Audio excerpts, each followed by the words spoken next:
everybody, and welcome back to Lindsey's Little Library. So today is Thursday, which means it is Booklist Thursday. Booklist Thursday is something I do with Sarah over at Sarah's Nightstand. We come to you every Thursday with some sort of book, thoughts, ideas, recommendations, something bookish related. So today's topic is we're going to talk about books that center around an indigenous character, kind of in honor of it now being October, and Indigenous Peoples Day, I believe, is October 14th. I should have looked at that, but I'm pretty sure it is. So I have 5 books I want to talk about. 4 of them I've read. One of them I have not. So the first one I want to talk about is Crow Mary by Kathleen Grissom. This is a book that we picked for Historathon last year. I flew through this book. Kathleen Grissom also wrote The Kitchen House, which I absolutely loved and was obsessed with, and also absolutely loved Crow Mary. What's really, really great about this book is that when Kathleen Grissom was writing it, she brought it to the family of Crow Mary because it's based upon an actual person. And they approved of the story, as well as the tribe, the Crow tribe that is represented in this book, and also approved of it. So pretty historically accurate, really, really great story, and it follows the life of Crow Mary. So it is like the late 1800s. I'm looking at Goodreads on my computer because I don't have the book anymore, because I'm pretty sure I borrowed it to somebody, but I don't know who. We meet a Crow woman. Her name, comes to be known as Crow Mary. She marries a white fur trader. His name is Abe. And they start to head out to basically create or run this trading post in Cypress Hills in Saskatchewan, Canada. Along the way, she finds friends. She meets maybe some not so great people.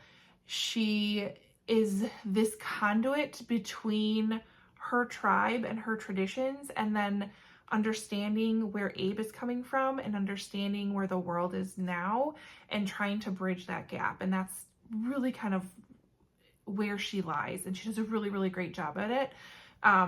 There are heartbreaking scenes. There are scenes I just wanted to give her a hug. It's such a beautiful story. It's such a beautiful story. Crow Mary, highly I've recommended that one. It's just great. Even if you're not a huge historical fiction fan, I think everybody can get something out of that book. But for my historical fiction fans and lovers, I will never stop talking about 1000 White Women. This is The Journals of May Dodd by Jim Fergus. This one, what's our time period? Similar, late 1800s.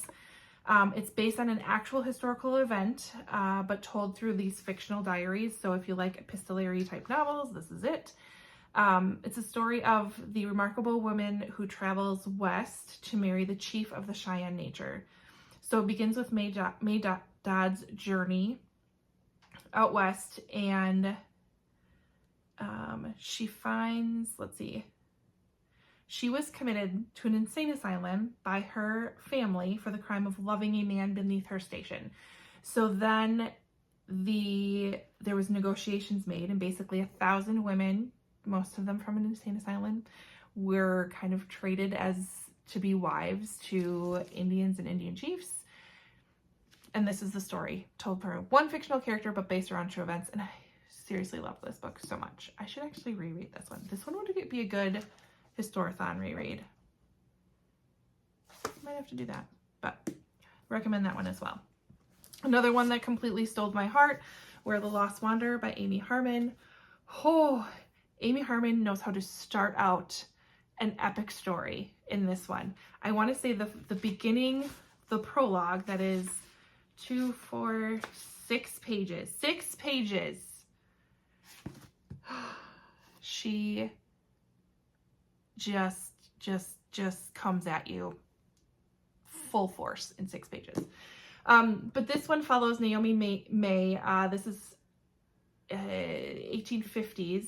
She is a widow at 20. She decides to join her family, leave her grief behind, and head out on the Overland Trail to head out west. And she makes these connections with a half-Pawnee man named John. And as any wagon train does, we hit some bumps in the road, literally and figuratively. They make some good progress. It is an epic journey. and it's awesome. And I flew through this book and it's so good. I can't just read it. First 6 pages, woo, it's crazy.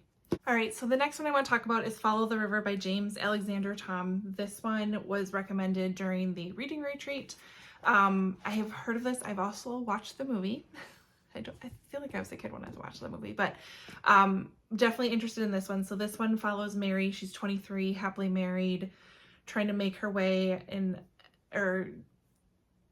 hold up her homestead, basically. She's pregnant with her 3rd child, and the Shawnee Indians invade her settlement in 1755 and kidnap her.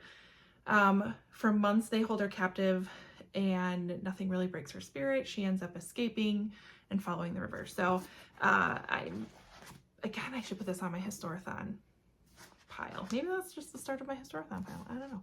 But Follow the River, definitely want to get to that one. I've heard great things.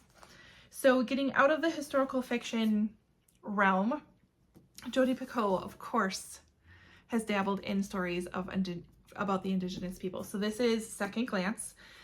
This was written, this is an older backlist book of hers, 2003. So yeah, we're 21 years old here. We're like a grown adult. So keep that in mind. So this one is following a developer who wants to, basically they have purchased an ancient Abenaki Indian burial ground, and they're going to turn it into a strip mall.